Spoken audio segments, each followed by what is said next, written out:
Hello, everybody, and welcome to the Middleborough Public Schools School Committee meeting. Happy April 1st to everybody. We're going to get right into it as what we have done in the past. If people have public comments, they can put it in the comments section, and we'll make sure that they're recognized. And if people have questions as the night goes on, you're more than welcome to put them in the comments section, and we will definitely try to answer them. The only thing I would remind people is sometimes comments and questions move up pretty quickly. So if your question was passed over just because we didn't see it, make sure you add it again, and we'll be more than happy to make sure we address it. If we can, if not, we will tell you when it will be addressed.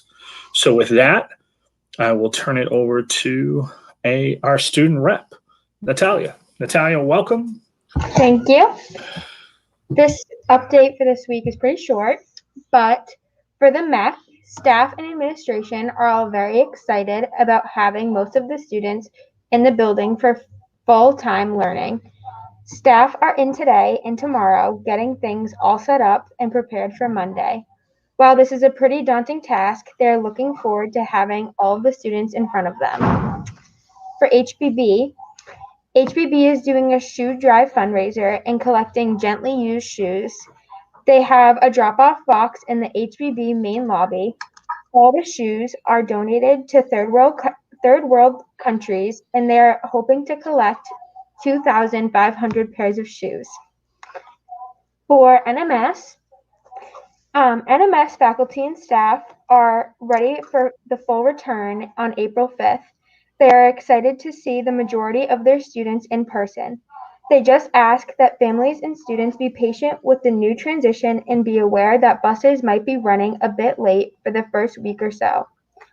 Team NMS, which is their custodial team, best of luck as they transition to the new high school, and NMS welcomes the high school custodians to NMS. NMS PTA is encouraging everyone to sign up for the May virtual 5K. Anyone interested can sign up through the NMS district website. The next student council meeting is coming up on Tuesday, April 6th at 3:30 p.m. This meeting will be virtual. Then finally for MHS, for all members of the class of 2022 who had registered to take the in-school SAT session, the testing will occur on Tuesday, April 13th. For all seniors, the state deadline for your FAFSA applications are due May 1st. Then lastly, there's still a tutoring opportunity. The MHS National Honor Society is offering tutors to anyone in need of extra help in any subject. You can fill out the Google form that can be found on Brannigan's bulletin, or reach out to Aileen Petty or Mrs. Levy for any questions. Thank you, Natalia. Natalia, how are you doing getting prepared for school being back to normal? I'm excited. I'd rather be full. Well, I don't know if that will happen for the high school, but I would love to be full in person, and I'm excited to go to the new school. We're planning stuff through student council, so we're trying to get everyone excited. That's awesome. Well, and thank you for all you do. Does anyone have any questions for Natalia? No, tonight you get it off easy, Natalia, and thank you. We appreciate all your help. Thank you. Thanks, Natalia. Does any member of the committee have anything that they wish to report on? Mr. Rowe, hand up quickly. I guess this is where I get to say thank you to Middleborough for electing me to the school board for the past 3 years. I was happily appointed in 2017, right about this time, which now seems forever ago, when Middleborough won the Super Bowl. And ever since then, we've done really good things for this town. I ran on security and safety, and I feel we've kept our students safe throughout this pandemic. I know we also added extra police to patrol and things like that after Parkland.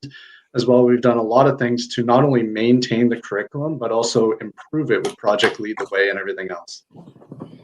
I'd like to thank a few people. Like, the one greatest source as a school committee member to find out what's going out there off these meetings happen to be people that run the Facebook groups.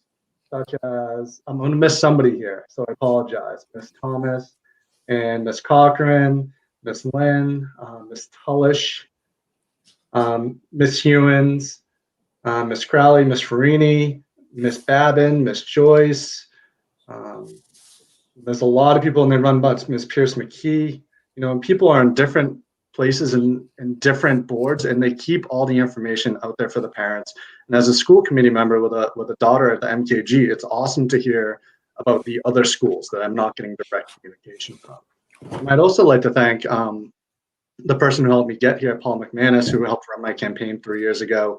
And he's been a fantastic friend and neighbor, and I'm happy for him. I'm also thankful for the administration and my fellow school committee members who have always been there to answer questions, whether I'm calling the administration and they're filling me in on things, or school committee members to find out what is going on or what their thoughts are on things one-on-one. You've all been absolutely fantastic.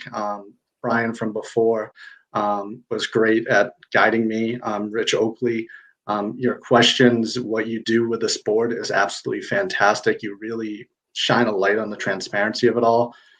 Teresa, you're an amazing, energetic person who just gets out there. The amount of energy you put into your Facebook page to keep everyone informed is insane. I don't know how you do that. It's awesome. And you're so valuable to this committee.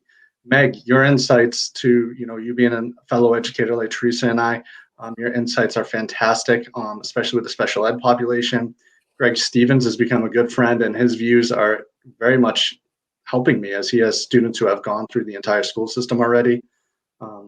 But mostly, thank you, Mr. Young, for being a chair of this committee for the past 4 years. I feel like we've had enough meetings because of this COVID crisis to have another 2 years under my belt than what really happened. But you have done a fantastic job leading us and answering any questions I have and helping guide me to make sure I make the proper decision when it comes to legal motions and things like that. And while I don't always agree 100% with everything that does in this committee, no one on this committee agrees with anyone 100%. We are a collection of Middleborough residents that represent all of Middleborough, and I'm very proud to have been part of it. So thank you. Thank you very much, Greg. Teresa, go right ahead. Well, I've only had the pleasure of serving with you this past year, Greg, but thank you for your kind words first. I do appreciate that, but truly it takes a team, a huge team here, and we're all very, very happy to be doing this together, and you will certainly be very missed. I really wish I had more time with you, but thank you for all that you have given to this town, and I know you're not going anywhere. You'll just be a voice in a different way, and that's fantastic as well. So thank you, Greg. Thank you. Mr. Oakley. Sure. Yeah, thank you so much, Greg, and thanks for the kind words as well. But thank you for putting so much of your life into this. And I'm happy that, from what I understand, the next step for you is also just more service in the name of the public good. And I'm really excited to watch the project that you have going on with the leadership and women's leadership in soccer. And I think that sounds like a really amazing program that you're going to put on. But I just wanted to say thank you to Greg as kind of a, started off as just a colleague, but I hope you don't mind me saying, Greg, but I think more like a friend now, and appreciate you taking my phone calls. And I also appreciate you calling me, and, us being able to kind of like figure things out together, because, God knows this has not been a simple time. And, you can read the DESE press releases all you want, but you kind of have to process, what does that mean for us, and what does that mean for Middleborough? And you've been so helpful to me in being a sounding board, but also helping me to process these things. So I'm really going to miss you on the committee, but I know, like Teresa said, you're not going anywhere. So I hope we just continue to cross paths. And thank you for everything. Thank you. Thank you, Rich. Meg, you had your hand up, so go right ahead. Thank you, Mr. Chair. Greg, I just wanted to say thank you for everything you've done the past few years. I think your knowledge as far as student council and the kind of the sports piece of things is really important for the board, and we're definitely going to miss that. So I just wanted to wish you good luck. And like everybody said, you'll still be around. So hopefully we can all stay in touch, and you can reach out to us and we can reach out to you as just another resource in the community. So thank you. Thank you. So, Greg, I get to go last, but thank you for everything you've done. I know you've really worked hard, and this COVID has been a little overwhelming. And, on top of it, you have young kids, and, you had to sacrifice on a lot of times. And I know I appreciate that, as does everyone here.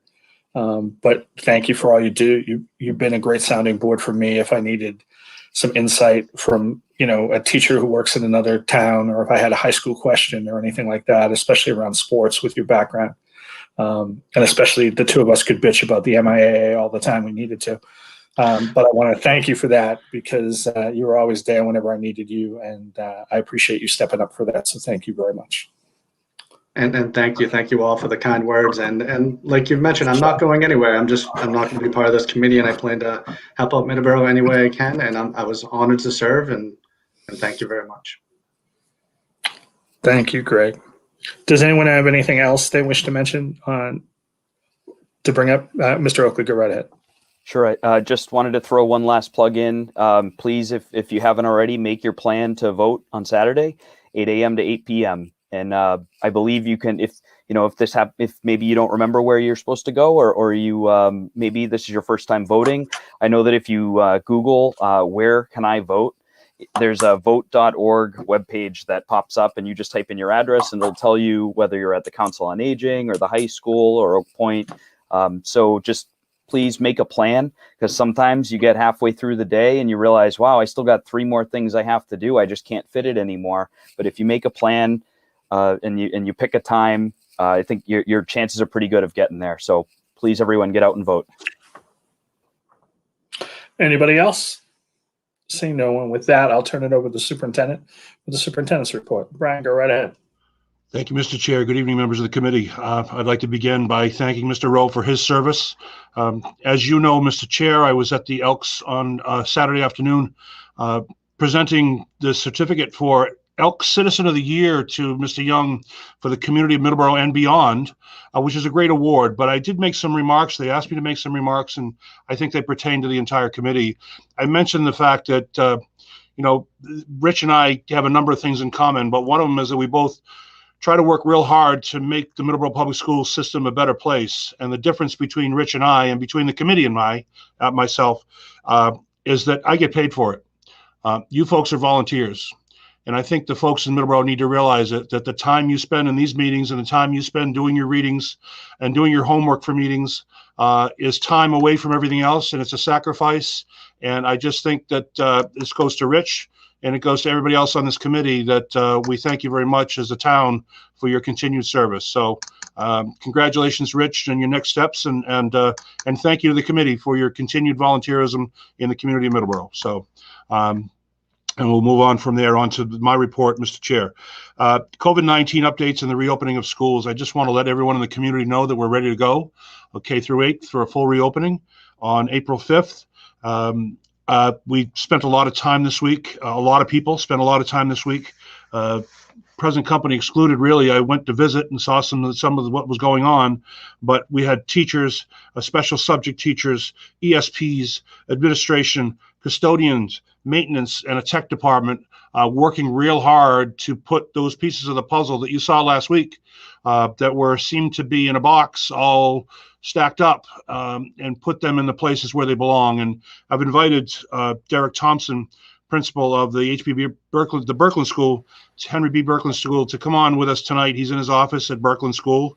Probably just got done moving some desks, but he was an important part of the planning, an important part of like every principal was, putting a school back together. So he's prepared just a slideshow tonight, a quick slideshow on reassembling Henry B. Burkeland School, based on some of the pictures you saw last week that might have been disconcerting to some folks who are watching.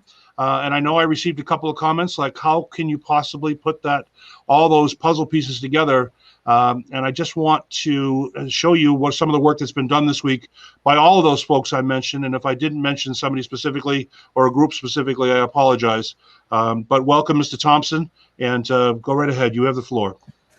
Yeah, thank you. It's been an exciting week. It's been a busy week, certainly, but it's been all for a good cause, and we're really excited. I've been taking pictures throughout this whole process just because, I don't know, we're living history right now. So I'm hopeful that, in the not too distant future, we'll be looking back at this time and maybe even have a laugh about it. But I've been taking pictures throughout, so I sent some pictures over to Mr. Lynch today. So, so Sean, I don't know if you can bring up those, bring up the slides there with the pictures. But so just going to walk through some of these pictures here.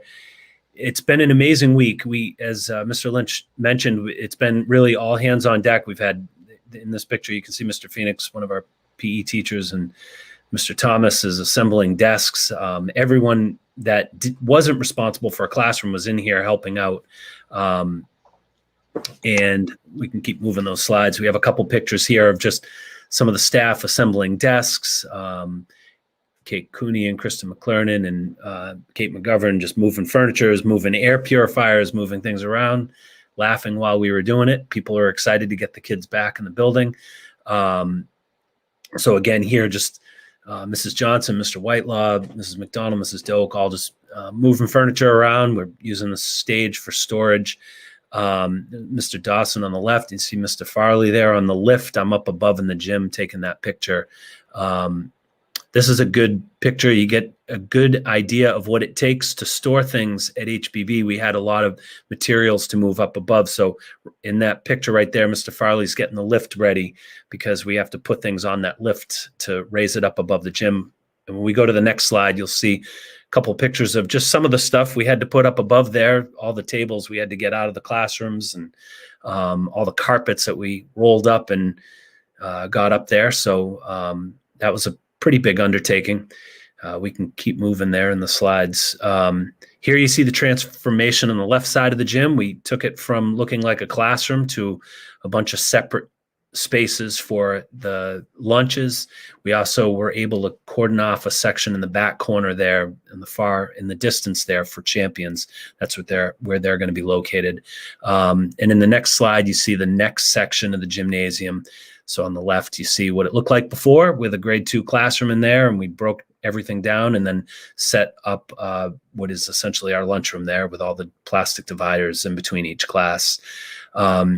In this picture, you can see what the cafeteria looked like before with the classroom, and we're using the bookshelves to divide things up. And in the next slide, you will see an empty cafeteria because we got everything out of there and then set up desks in there for MKG. The MKG custodians came down and set all those desks in there with the chairs and got everything ready for their lunch. And then, in the slides to come, you just see some of the classrooms that we shared pictures before. We have a classroom here that was used for computer storage. We found other homes for all of that and got the classroom set up. Some of these pictures, I think as we go, they become more kind of shocking when you see the before and after pictures.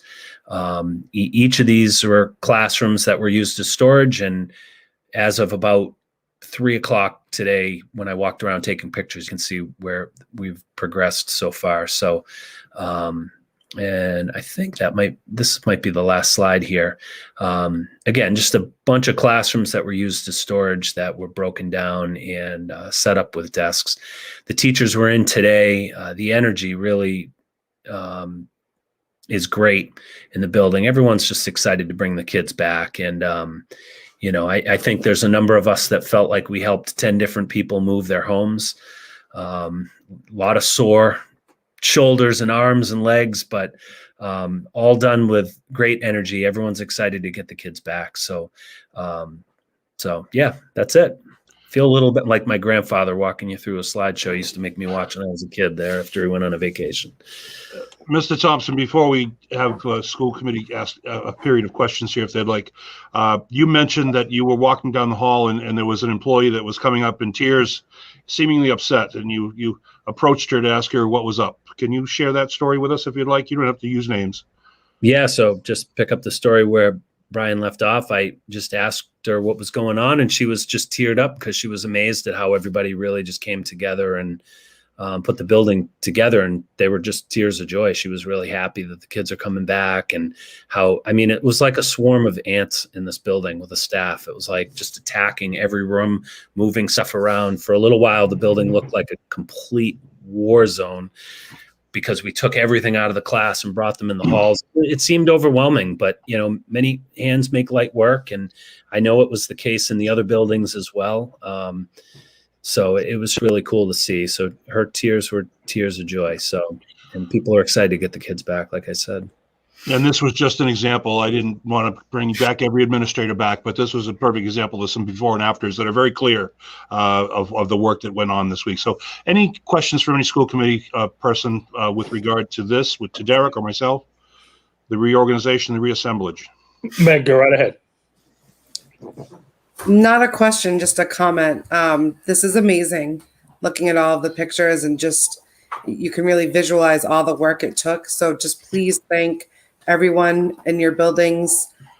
Just the amount of work that everyone has done in really 3 days, 4 days is incredible. So thank you. Yeah, I certainly will express those sentiments to them. Mr. Oakley, you had your hands up. Yep, I have a feeling maybe we were all about to say the same thing, but yeah, just the pictures. I mean, we knew it was a lot, obviously, but the pictures just really drive it home. And I'm sure that you guys went into this line of work to be working with kids, and this has got to be an incredible feeling to be getting them back. So thank you so much for everything you're doing. I mean, I don't work in a school, but it's making me a little emotional just thinking about ending this nightmare and getting back to reality. So thank you for everything. Yeah, thank you. It is exciting. It's really, really looking forward to getting the kids back next week. So, and I know the kids are too. We had a bunch of kids coming in here today. We had a pickup for cohort 4. I know, the last step will be when we get all of those kids back next year. That'll be exciting. I know it's not, we're not getting everybody back and it's not fully back to normal, but it's a nice step. So awesome. Any other questions for Derek or myself? Before you go on, Brian, I just want to make a comment because it's related to this. Someone asked me, and I apologize, and I forget who. Someone asked me if we could do something for staff, given everything that they had. I had a conversation with Sarah and Brian, and we do have money in our school committee account. So if no one objects, the chair, what I'll do is I'll set up lunch for staff in each school building. I'll work out with the principals what the best day is for that. But if it's okay, chair would entertain a motion to do that. Since I'll be spending school committee money, I would prefer to do it with the school committee's blessing. So moved. So I have a second. Discussion. Again, just so everyone knows, like Ann gave me the numbers for each of the schools. I'll work with somebody in the area to get that done, because I don't want anyone from the school doing everything, and obviously we want everybody to be able. We want it to be for everybody in each building, secretaries, custodians, cafeteria people. So we'll make sure that there's lunch for everybody. So any further discussion? Hearing none, all those in favor say aye. Oh, I got a roll call. Sorry. Mr. Oakley? Aye. Ms. Farley? Aye. Mr. Rowe? Aye. Ms. Janess? Aye. And the chair votes aye. So I'll make sure I link up with the principals and find what the best day for them is between now and the end of the year. So many thanks to Mr. Thompson, Mrs. White, Mrs. Latenda, all their staffs, all their faculty, all their obviously teacher staffs, administration, maintenance, custodials, everybody that took to put this place back together. So we do thank them. They do have one more day of teacher PD tomorrow. And in closing out this piece a little bit, I just want to thank those parents that are home with a cohort that would have been in school, and for your cooperation with regard to this. This was a necessary step, and we do appreciate that. And the good news is that for those folks that want their students back in school starting next Monday, they will be. Bus transportation, it will be the same routes as they've been in the past. The times will be as close as possible. It may take a couple days to get the times back like it does at the beginning of the year, because the buses could go a little quicker when they only had half the students on. But it'll be the same routes and the same stops, just more kids at each stop. So it will take a little bit longer. So thank you, Mr. Thompson. Appreciate it. Thank you. All right. Last week, we had some questions with regard to the financial impact of COVID-19 on the Middleborough Public Schools. And for answers with regard to that, I've asked Sarah Hickey, our Director of Business and Finance, to come forward and explain in more specifics in terms of what monies have been available to us, what monies we've spent, and what the future looks like in terms of being able to make some necessary changes with some additional monies that have been brought forward from the federal government. So, and through Plymouth County, but it originally came through the federal government. So, welcome our Director of Business and Finance, Sarah Hickey, and the stage is yours.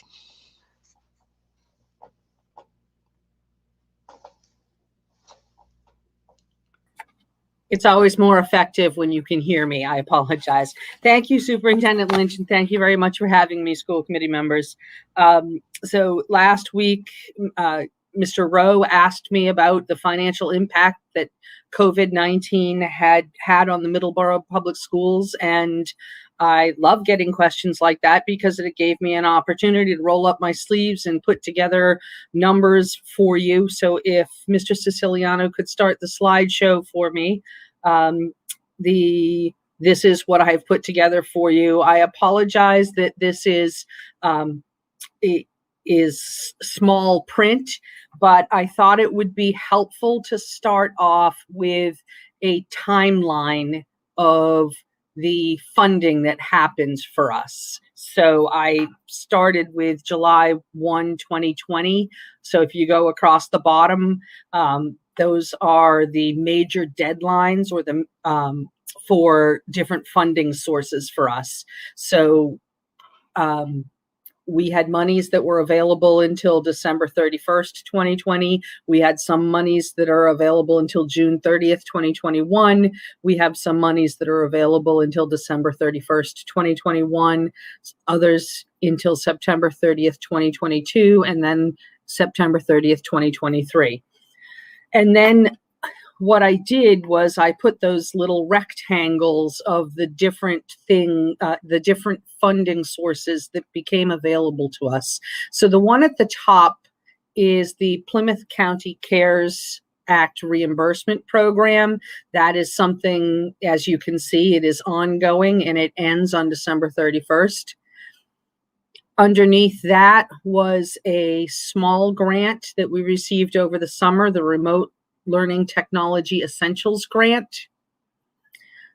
Underneath that, the Elementary and Secondary Education Emergency Relief Fund, that we call that the ESSER 1 fund. That is money that became available last summer, and we have until September 30th of 2022 to spend that. There are two different funding sources that became available in February. One is the State Coronavirus Prevention Fund.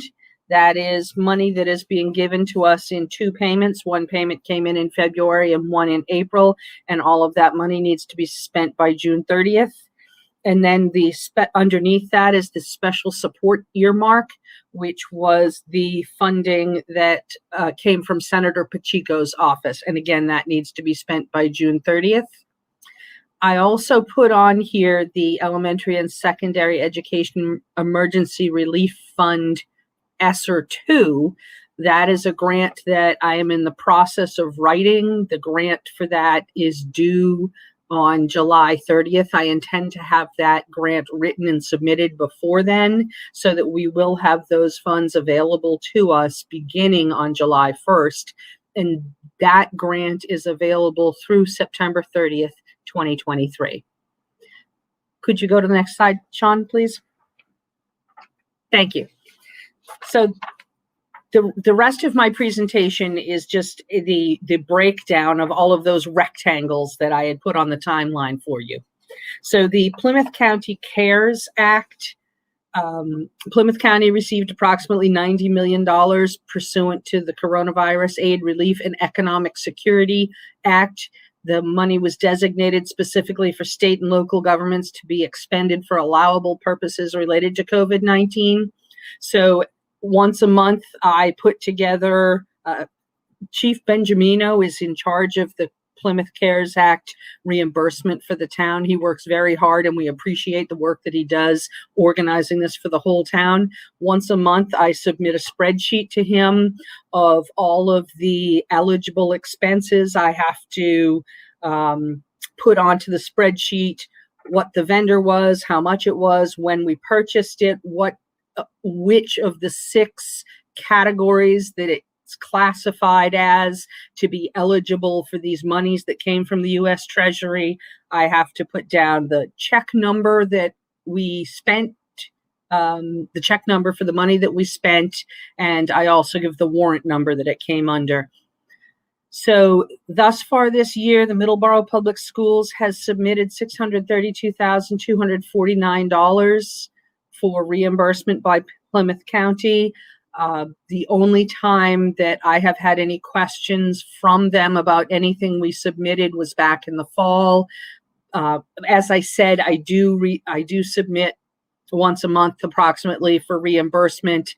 So I submitted last week. They may have questions on that. They probably won't. But as I said, the only time they've asked me questions so far has been last fall. I also wanted to include on here that there has been $511,304 submitted by the Middleborough High School school building project. Most, when the money first came to the state from the U.S. Treasury, the MSBA, the Mass School Building Authority, was given money to give to school systems that were building schools for their COVID mitigation. Middleborough did not receive that money through the MSBA because we are in Plymouth County. And so our school building committee and our owner's project manager have been very good about aggregating the COVID mitigation costs and submitting those for reimbursement. The next reimbursement submission for Plymouth County is scheduled for April 28th, and I am very much looking forward to submitting for reimbursement the invoice for the 2,000 computers that were ordered, received, and are being paid for this week. Next slide, please. Over the summer, money became available in what was called by the state the Remote Learning Technologies Essentials Grant. It was the amount of money available to Middleborough was $6,892.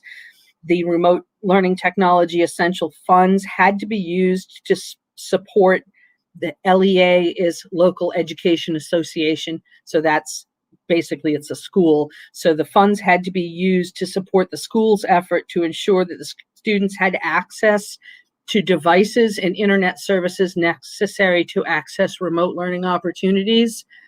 This is money that Middleborough used to purchase hotspot devices and to pay the monthly contracts on these hotspot devices for people that did not have internet accessible to them. It was again, $6,892. That did not pay for all of the hotspots and all of the service that we had, but it did pay a portion of what we had. Next slide, please. The Elementary and Secondary Education Emergency Relief Fund, it was originally called the ESSER grant, and then over the winter that started calling it the ESSER 1 because now we know there's going to be an ESSER 2.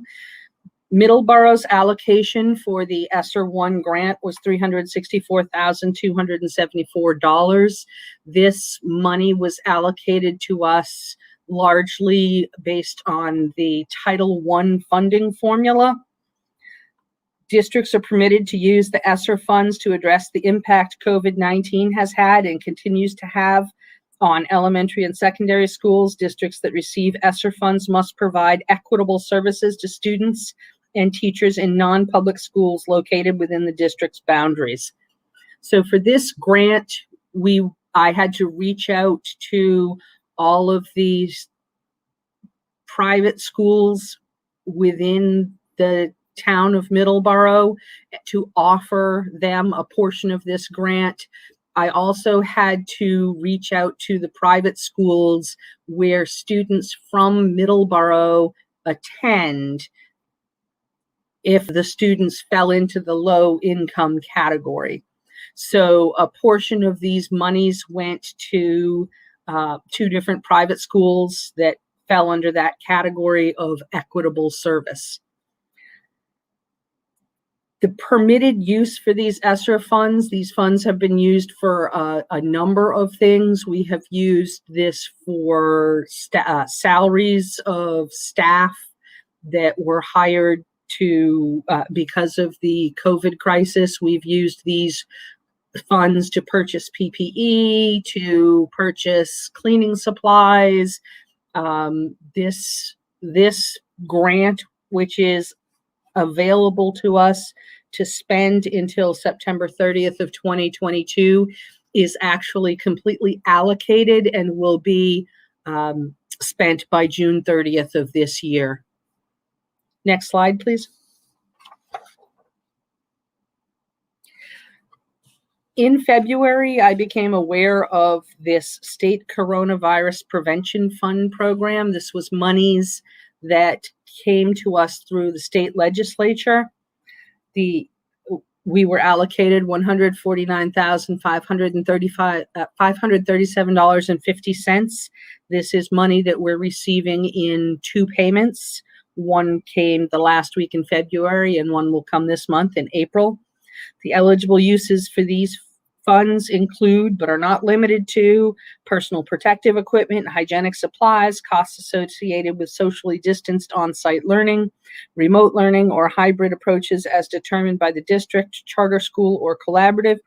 Recipients can also use their funds for any expenses required to ensure that low-income and other vulnerable students receive assistance and support that provides them equal access to educational opportunities, including but not limited to assistance overcoming technological hurdles to learning, and access to social services, mental health, and behavioral health resources to address the potential trauma and other effects of the pandemic on students.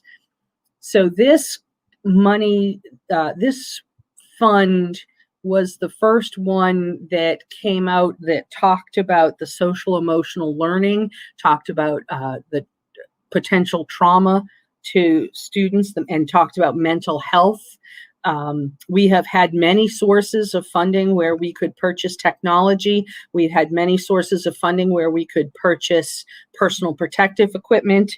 And again, that's all available with this fund as well. But here we are exploring the use of this towards social services, mental health, and behavioral health resources for students in the district. This fund is available, these monies in this fund are available to us until the end of June. Not all of this money has been allocated as of this point, but there are things coming in every day that we are charging against these monies. Next slide, please. On the last slide and on this slide, I actually gave you the wording exactly from the State Department of Education about how the monies can be allocated. So this special support earmark was the money that was allocated by Senator Pacheco's office. It is $62,500.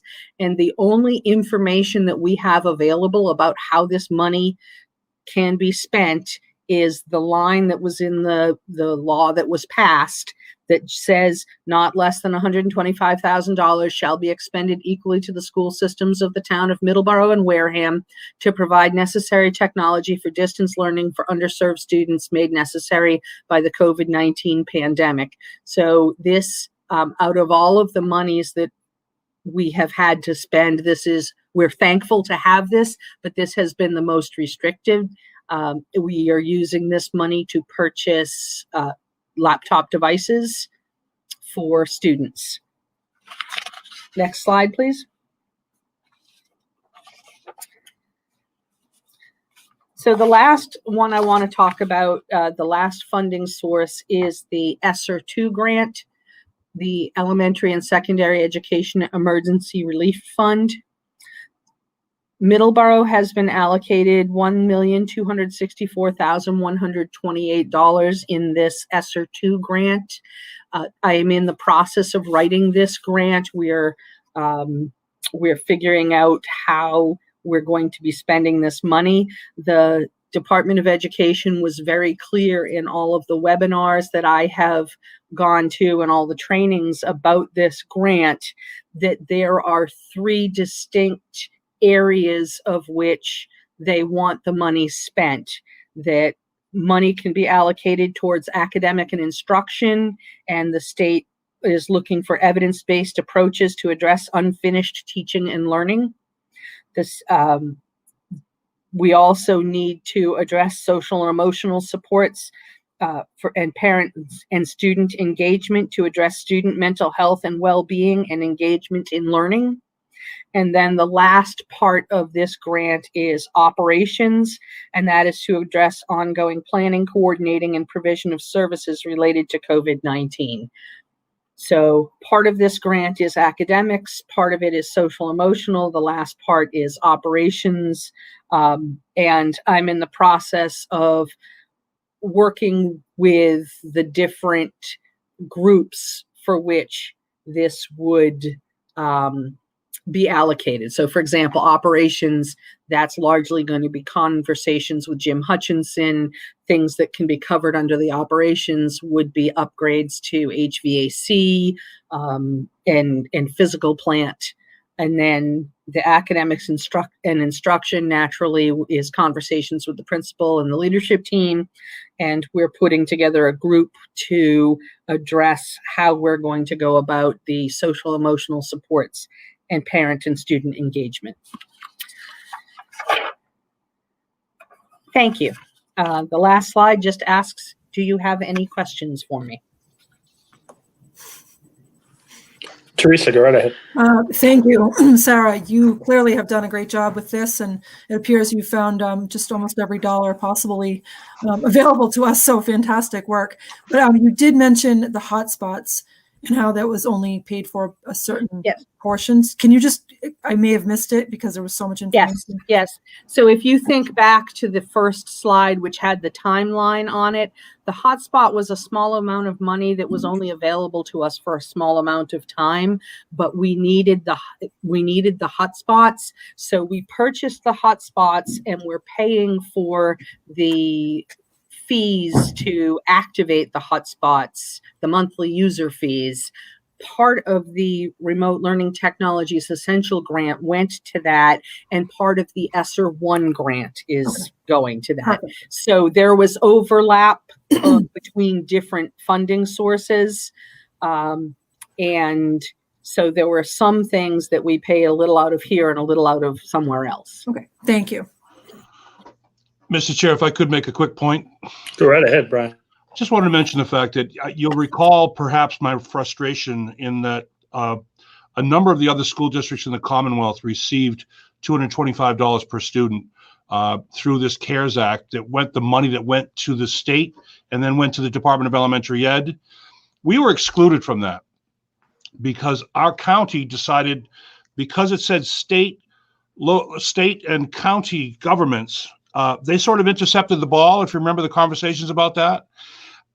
What's happened now, actually, is if we had just had $225 per student at about 3,000 students, we would have had about, let's say, $675,000 to $678,000, which would have been great. But right now, from CARES, Plymouth County, we've already put in for $632,249. We have $400,000 more we're putting in for those 2,000 Chromebooks. And we received $500,000 plus for reimbursement for the building project, which other building projects in the Commonwealth have not received. So we're in a place where financially this whole intercepted ball from Plymouth County will work out in our favor in terms of the CARES reimbursement. Obviously, there's less overhead at the state level. There's less of the money getting dispersed around to different departments. And I think it's helped us. It's been to our advantage that initially, though we didn't get that money in a big chunk block, eventually we'll get much more than what we originally what we would have received had we not been had Plymouth County not sort of just grab that nice ball and run with it. So I just wanted to mention that sort of historical piece there. Thank you. Thank you, Brian. Also, if I could add, and I'm going to be showing my age with this, but if you remember the cartoon from the olden days of Scrooge McDuck, who had a vault of money and he would go in and roll around in all of the money because he could, I want to be very clear that yes, this is a lot of money, but this is not something that's just, no one's rolling around in this. For example, we have special ed students that have required additional services this year because of their IEP, their individualized education plans, and because of our circumstances last year. And so we're providing additional services for students, and that is getting charged to these funds. So yes, it's a lot of money, and we have spent every single penny and will spend every single penny on what it is that we're required. We're paying for additional teachers. We're paying for teachers to teach additional classes. There's not a vault of money that anybody's rolling around in, because it's going to be an empty room at the end of it all. The online learning academy costs us a lot of money. The addition of well over 1,000 desks cost us a lot of money. Money that we would not normally get back had it not been for CARES. So although we're getting reimbursed for the money from these sources, which is great. These additional grants, the ESSER grant, ESSER 1, ESSER 2, and between you and I and the fence post, we're looking at potentially down the road an ESSER 3 that's coming in, will be money that we can rebuild our school system on with social emotional supports, parent student engagement, additional level of student engagement through the summer. And we already have our principals working on some summer opportunities and some opportunities right now for the rest of the school year at the high school example for credit recovery. At the Nichols Middle School, some opportunities for credit recovery.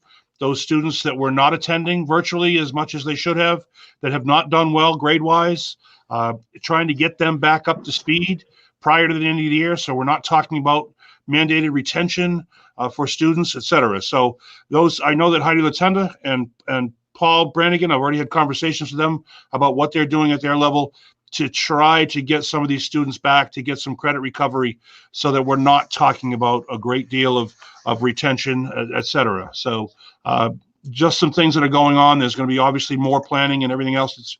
We'll be moving on as soon as we get our K-8 in and get our plan for the high school, and we'll be starting to plan specifically about what we can do with some of these monies for those academics, instruction, social emotional support, and student engagement and parent engagement. So, Mr. Oakley, you had a question. Go right ahead. Sure, and it's more of a statement, and I appreciated what you said, Mrs. Hickey, about kind of just drawing attention to the fact that, yeah, these are big numbers, but it doesn't mean we have that vault of coins. And I just wanted to say, as just a member of the budget subcommittee, and I'm sure Meg would agree that had it not been for these grants, things would have been much different. So we certainly appreciate all these opportunities of these grants that came along, but they were very much necessary just to maintain the level of service that we have as a school district. Other questions? Okay. Mr. Rowe, go right ahead. Thank you. If this was inspired by my question, wow, you went well above and beyond what I would expect. And the explanations were excellent, because my concern was, how much did COVID cost us? And how do we continue providing what we're providing moving forward? And you answered all of that with over $1 million being reimbursed between Plymouth County, and then the ESSER grants providing another $1 million moving forward. I feel confident that, because one thing, as awful as this year has been, there has been a price, both emotionally and financially, to it for school districts. Mm-hmm. And moving forward, I hope they can take what good things happened. Mr. Brannigan gave a perfect example of the American Sign Language class. Keep the good things that happened and move it forward. And hopefully this continues to do that. And I'm in full confidence that you guys have managed this so well. That was impressive, how you picked and moved and bobbed and weaved to where you could get reimbursed. I'm in full confidence that we can continue the good things that we learned as we move to the new normal and more of a sense of normalcy, keep all the good things that were going on. So well done. Thank you. It has been a little bit of a juggling act. I've had conversations here in my office because, yes, we do have the ESSER money. Yes, the ESSER money is allocated. Yes, we can submit for reimbursement to Plymouth County, but we have a deadline of June 30th for some funds. And so I'm not charging things as much to Plymouth County right now because I'm spending down other things, just because the deadlines, the drop dead points for those monies come sooner. I enjoyed making the timeline because it gave a visual picture, and I printed a copy out for in my office just so we could talk about this. I think the other point to remember is how this year started prior to the fiscal year, which is because, as Brian said, so many communities were just getting a one-time additional fee. Those communities made the decision to decimate certain programs. They destroyed their music programs. They destroyed their arts and programs. We didn't do that. We sought, in addition to that, if you go back, the town was good to us and allowed us to transfer savings that we had from the busing contract from last March through June and move that into this year too, to make sure that we had monies available and we're doing things beforehand. So all in all, I think we've done really, really well, and we've managed this fiscally responsibly and manage it in the best interest of our kids. So I'm proud of everybody for doing that. Not only everybody here, but also the town side too, because they did a great job with us too. Thank you, and thank you, Sarah Hickey. Appreciate your slideshow and your information. Next, I have on my report just an additional school choice update. We had mentioned some current class size numbers. You have information in your Dropbox that includes that. I think it's important to note moving forward that there are still some question marks about enrollment. They involve the kindergarten class and what that kindergarten class looks like with regard to the numbers. There may be need potentially for an additional kindergarten teacher. I may have, when I mentioned principals earlier, I may have misspoke and forgotten Jeremy Gobeil, but he worked just as hard as the other principals too. So at the Early Childhood Center, we're not sure what that kindergarten is going to look like. We're not sure if those folks that maybe kept their kindergarten age students home this year might want to enroll them in kindergarten for next year. So there are some ifs there with regard to kindergarten registration. With regard to ninth grade registration, we're not sure. We know how many applications went to Bristol Plymouth. We're not sure how many kids will be accepted. We also don't know exactly how many kids are going to either Norfolk or Bristol agricultural schools. And there are always a good number of we're a farming community, as you know, and there are a number of students that want to attend those schools. Bristol Plymouth does not offer an agricultural component. That's why those students can go to either Norfolk or Bristol Aggie, depending on what agricultural program they want to go into. And those are very expensive schools, but we budget for them, and hopefully we've budgeted enough money in each of those. The other wild card here is the fact that we doubled our number of students that went into homeschool education. We could potentially cut that in half, and if we cut that in half, that's also included on your form, on your sheet there at the bottom, with potential students returning from homeschool, which could certainly happen for next year. So all of those sort of 3 or 4 or 5 wild cards are going to be a determining factor into how many students we can bring in on school choice for kindergarten and for the high school and for some of the other grades too, when we look at numbers. So I don't think we're in a position where we can determine numbers right now. I think we're in a position where we need to stay on the watch here. And as we get more information, I'll have this on my report each meeting, so I can give you updates on exactly where we are with kindergarten enrollment, exactly where we are with Bristol Plymouth, exactly where we are with the Aggie schools. And we're going to try to survey those folks that did go homeschool this year that doubled our number of homeschools. As you know, we went from about 63 or 70 to about 140 or a little bit more. So I think that we're looking at maybe bringing 70 or 75 of them back. And if we do, that's going to affect class sizes in all grade levels in all schools. I would certainly entertain the wish of the committee on that and how you want me to handle that. I think that makes sense, Brian. I think it makes sense to delay it and look at it, but I'll open it up to everybody. Teresa, you had your hand up, and I know. So just so I'm clear here, and I know this is just an ongoing conversation right now, but once we do have those numbers, the ultimate goal really is to bring, if we can, at least as many into district through school choice to kind of balance out what we've paid out. We can look at our projected, yes, Ms. Farley, through you, Mr. Chair. We look at our projected numbers based on our school choice enrollment now, which is 39 students. And can we add certain numbers of students to certain grades and not affect class size adversely for our students who are currently enrolled? So that's the balancing act, if you will. And where we've already allowed students in, there's what's called the stay put clause that those students are ours. And they're no longer, they're school choice students by classification, but there are students, period, as long as they'd like to stay. So that's the current status of that. Okay. Megan? Yep, sorry. Megan, I saw your hand up, so go right ahead. Thank you, Mr. Chair. I was just wondering, is there a date that we have to like solidify numbers by? I believe we'd be looking at June 1, potentially May 1 is probably the better date, but we'll have that information, I think, by May 1st or by that perhaps the first meeting in May that we can make that determination exactly how many we're looking at. We also have a brand new high school that was built for 720 plus 15%, so a little bit above 800.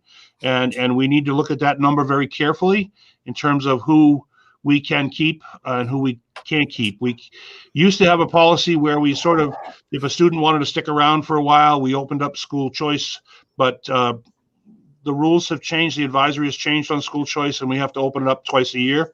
And that's pretty much it. So those are numbers we have to watch pretty carefully. We don't want to over-enroll a school because it's built for our Middleborough kids, and if we bring school choice kids in, then that's fine. But we have to be careful, and we have to balance our needs based on that. Thank you. And I just, Mr. Chair, as a question for you, I think, is there a date where we as a board have to have numbers set in stone, what we're going to accept in? No, not according to our policy. And just so what I know, because I lived in a community in the past in which we relied heavily on school choice, much so that essentially half the high school was school choice, because that's essentially the only way we could afford a high school at the time. There was the potential that you could run into situations in which you can establish numbers, and the award letters don't generally go out till the end of June.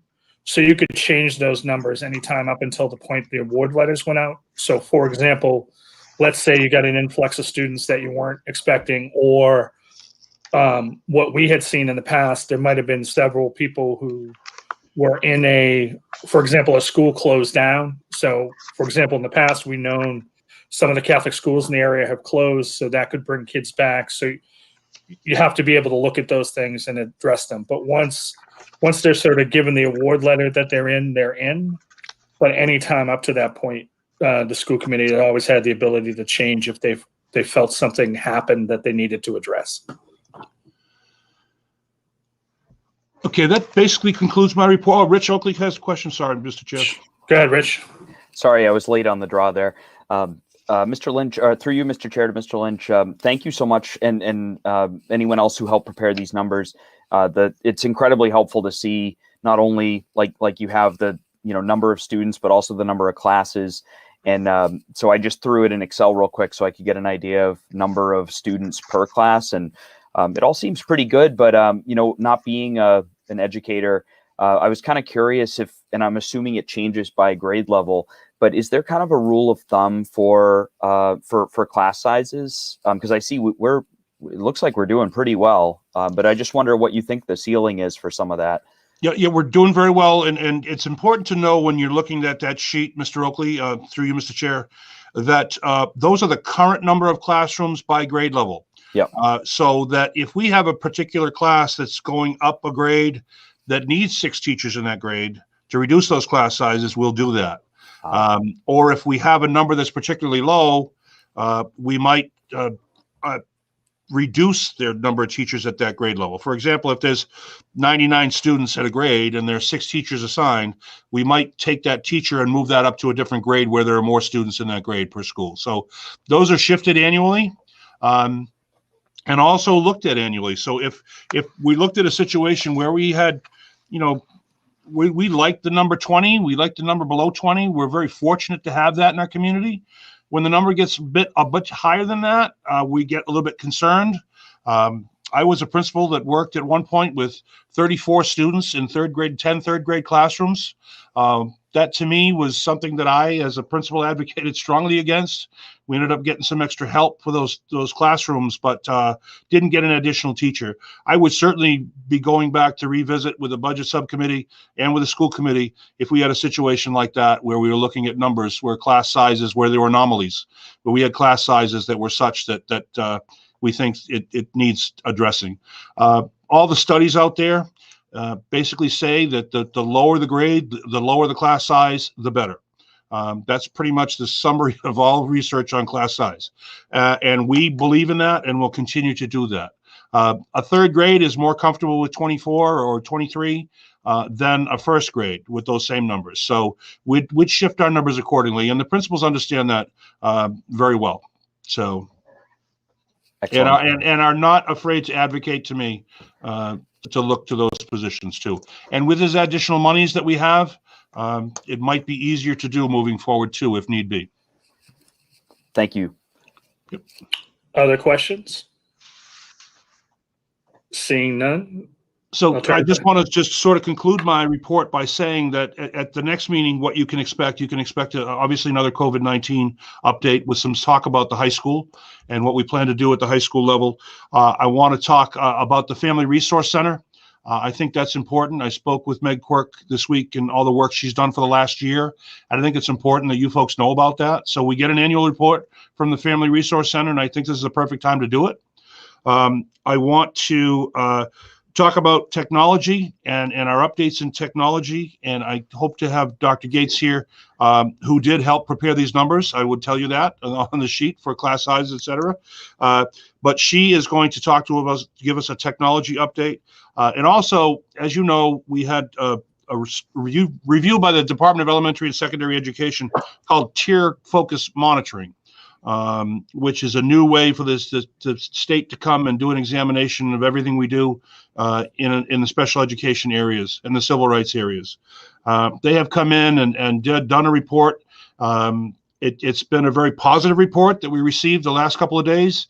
And I want Carolyn Lyons to share that information with you and explain the tiered focus monitoring. She's talked about it before, but now we can talk about the results. And I think she can give a little woohoo moment because she worked extremely hard on preparing that information. The state was very impressed with our school system. And I think it's up to her to share that out. So those are some of the items that you can look forward to hearing about in my next report.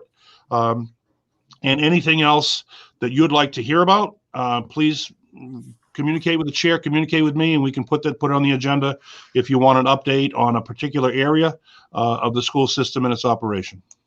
And Brian, one thing that we should be able to talk about next week is the additional guidance on Mcas, especially around high school students, because that came out today. That was released today, that additional information about Mcas throughout the grades. And I can certainly add that to my report for the next meeting. That's fantastic. Any questions as a superintendent before we move on? Seeing no one, then the next item on our agenda Mr. is Chair, just before I go, sir, I want to bookend my report by stating that when we talked at the Elks about the Citizen of the Year, I did mention the Family Resource Center and that how proud the chair is and how proud the committee is of what the Family Resource Center has done. And he had somebody walk up to him and gave him an anonymous donation for $50. to help with the Family Resource Center. So that sort of bookends the Citizen of the Year. Congratulations again to Rich for that. But it also is a celebration of what's going on in the Middleborough Public Schools too. So thank you, and thank you to the committee. That was And thank you, fantastic. Mr. Rowe. Thank you very much. Next item on our agenda is the high school building project. I should point out again, it is so far on time for April and again under budget.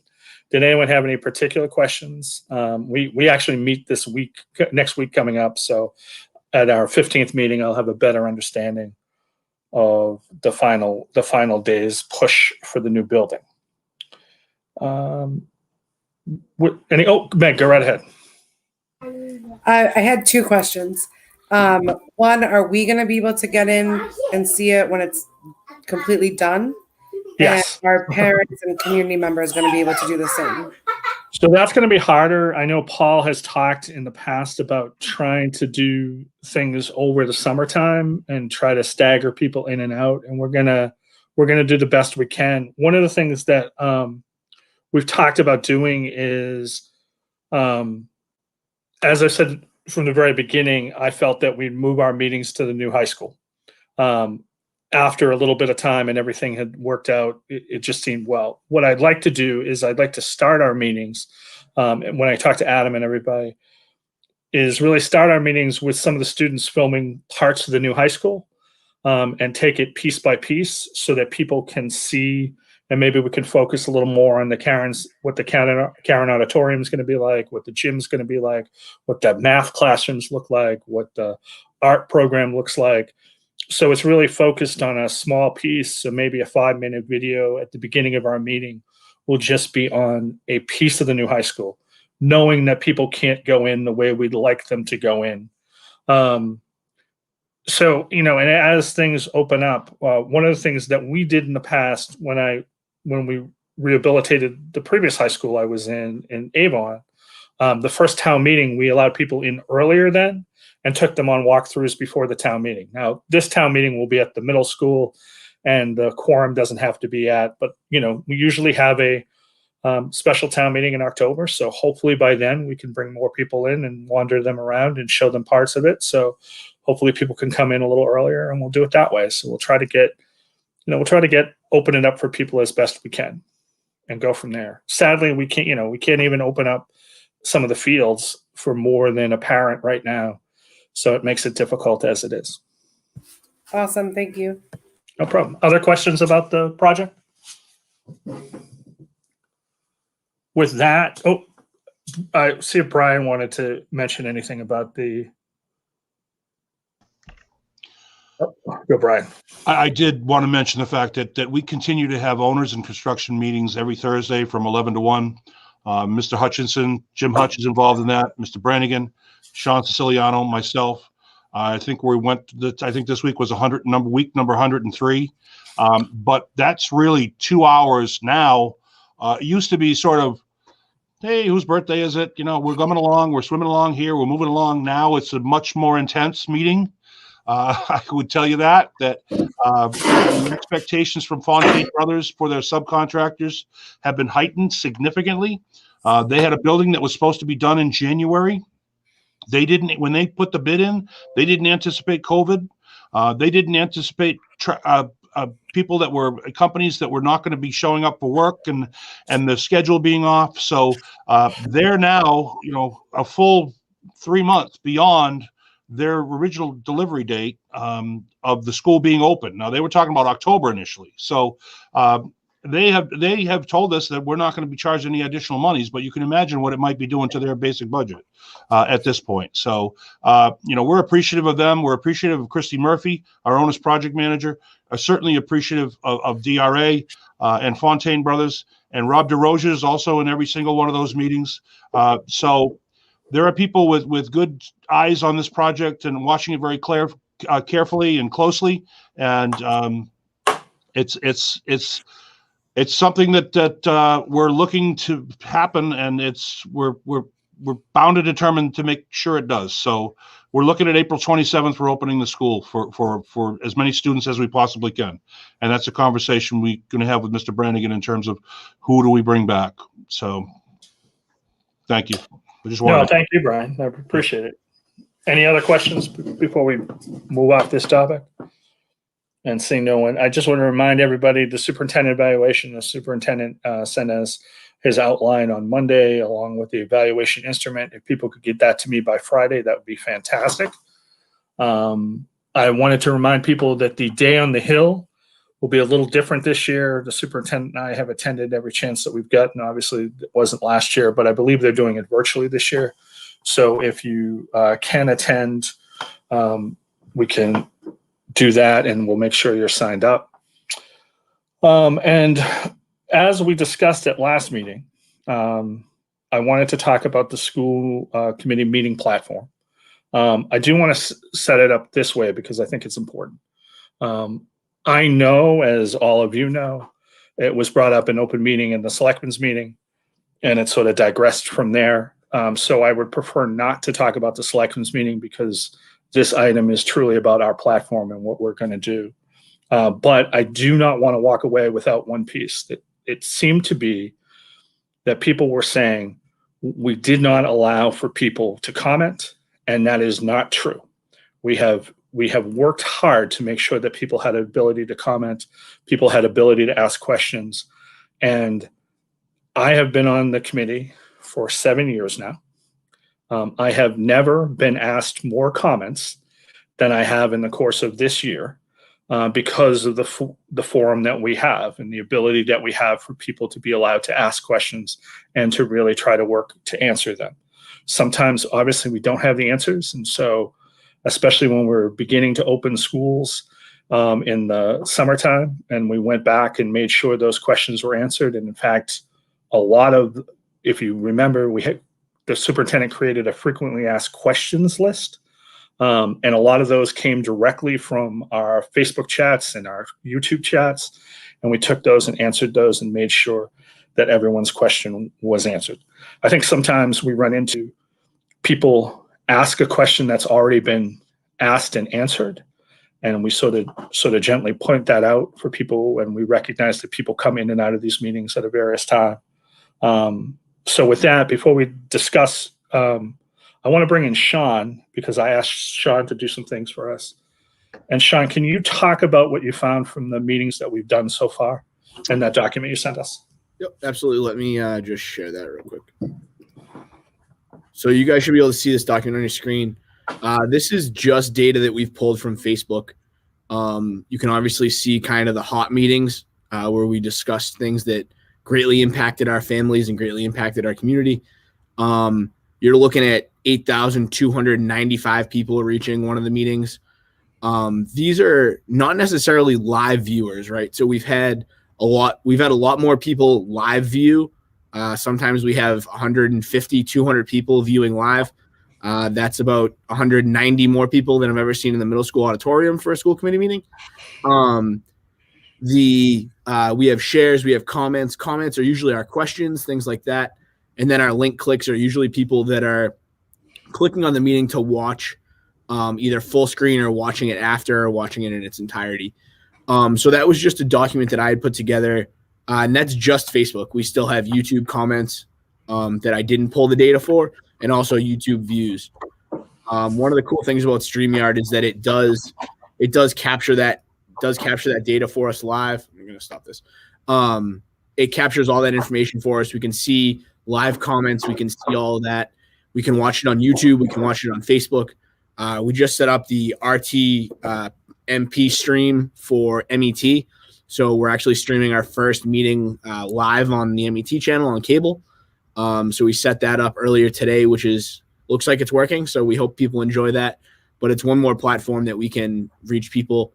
We have the questions email that I monitor every day during the meeting, and also the comment section. So Sean, just to go over a couple of points that you and I had discussed earlier this week. The first being this, we have the ability to expand StreamYard to sort of the next level of StreamYard. And that next level would allow us not only to have more people on screen, but also to hit more platforms than we currently are able to hit, correct? Yeah, absolutely. So we currently have three, we call them destinations. So a destination is considered a Facebook page, a YouTube channel, a cable stream, which we've hit now. So right now we're live broadcasting on Facebook, on the district Facebook page, the district YouTube channel, and the MET cable channel. So those are our three streams, and that's all we're allowed through our current platform. The upgraded platform allows you up to 8 streams. So I was thinking you could do your 5 schools plus the 3 platforms that we're doing now. You could also have 12 people in the StreamYard, only 10 people on stage at a time, but it allows us to have people in the background so that we can more seamlessly go through the meetings. Sometimes we have to kind of kill time while we're waiting for people to leave, while we're waiting for more people to get in. So that kind of allows us to condense the time and make it a little bit more seamless. But the upgraded platform really is, I think, beneficial to not only us, but to our viewers. When we have StreamYard, it allows us to go to YouTube.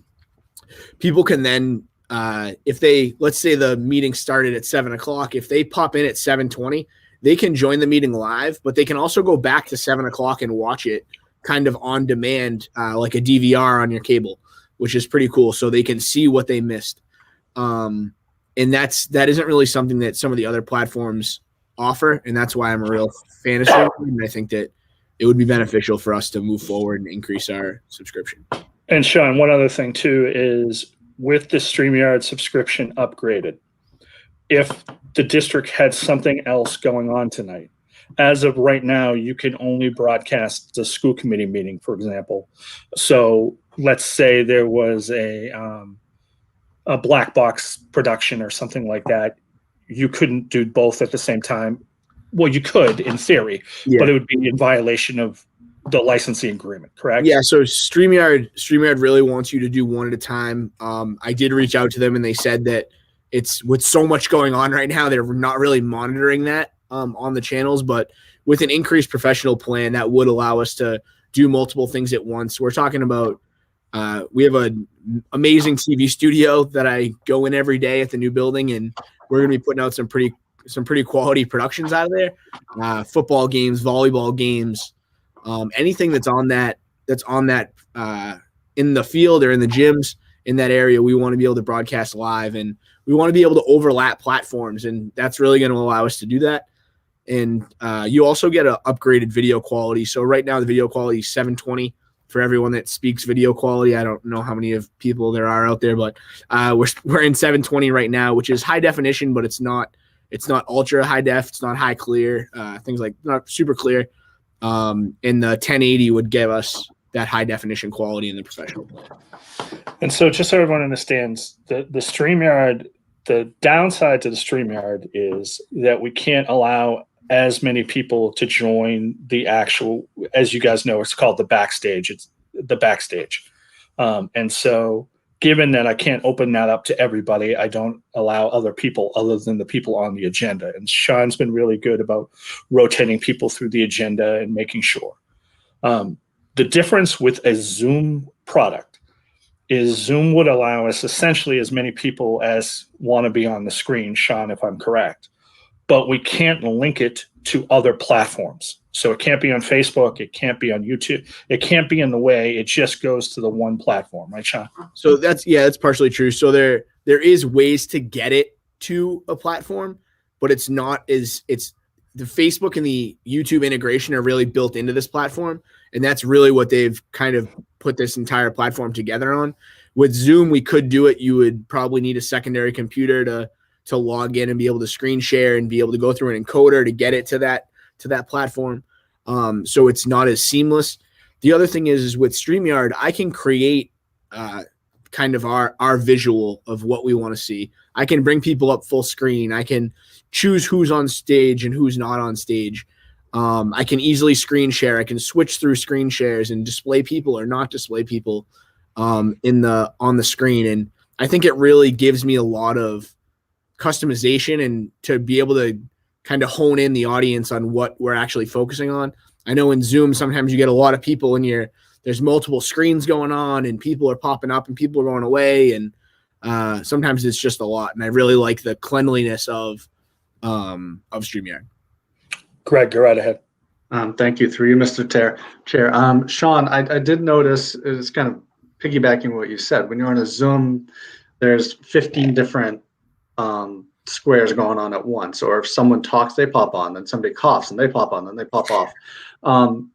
With this, you seem to have complete directorial control. For example, when we were doing the presentation on the budget, you were able to make it full screen. Now, if you're watching that on a phone, if you're in a Zoom meeting, that would be about half the screen, while you were able to make it full screen. And I've been on multiple platforms. I teach on Google Meet. I've had tons of Zoom meetings. StreamYard is the best for what I call presentation. When you're on another form, it's like, okay, click, and we'd wait 25, 30 seconds for something to load up and everyone to see. So that has been an advantage. So it's been fascinating kind of seeing you bring in the graphics. You can pop the questions on the screen. You can do a lot of directorial things that I've really been appreciative, especially if my iPad has run out of battery and I need to see the numbers that Sarah's talking about, and boom, she puts them right on the screen. You make it full screen. So I was just wondering, is this a superior for the editorial and directorial part of the platforms, I should say? Yeah, like, do you have more control? Yeah, absolutely. I think this kind of brings me back to my news directing days where I can pick who's on the screen and where they show up. And I mean, I can switch me and Rich right now back and forth. So like all of those customizations that you get that you don't get out of Zoom, this is really built for a clean presentation. It's built for the end user to see the optimal product of this is what the meeting looks like, and they have it together and they're organized. We can customize the backgrounds. We can put graphics on. We can pull comments on stage, things like that. So it really puts together a polished product is really what I'm trying to say. And I think it's what we're going for. And I think it's a good look for the school district to obviously have a polished product. And Sean, going forward, eventually we'll be in real-time location and everything like that. Does StreamYard offer us the opportunity to do both? Which is, as long as, for example, I have, or whoever the chair is, has a computer next to them and can review the questions that come up in the chat and answer the piece, can that work with a real live meeting where people can attend that too? Yeah, absolutely. So we could definitely do this in person. What we would do is we would take our primary video output out of a switcher or wherever we were doing the production. We'd put that as a single feed into StreamYard. So most of what you would be seeing would be a full screen, like you're watching. You wouldn't have these individual squares of each person sitting in the auditorium or in the black box or wherever we held the school committee meeting. You would see a finished product like you're watching a live YouTube video, like a live presentation. But it would still allow for those comments and questions to come in through social media and through YouTube. And it allows for that dialogue to happen back and forth. And what we would do is we would just have the school committee member, the school committee chair, or maybe multiple members would just log in and sit backstage. And when you're sitting backstage, it allows you to see all those comments that are coming in across all the platforms. You don't have to monitor one Facebook page thinking that you're missing something on a YouTube channel.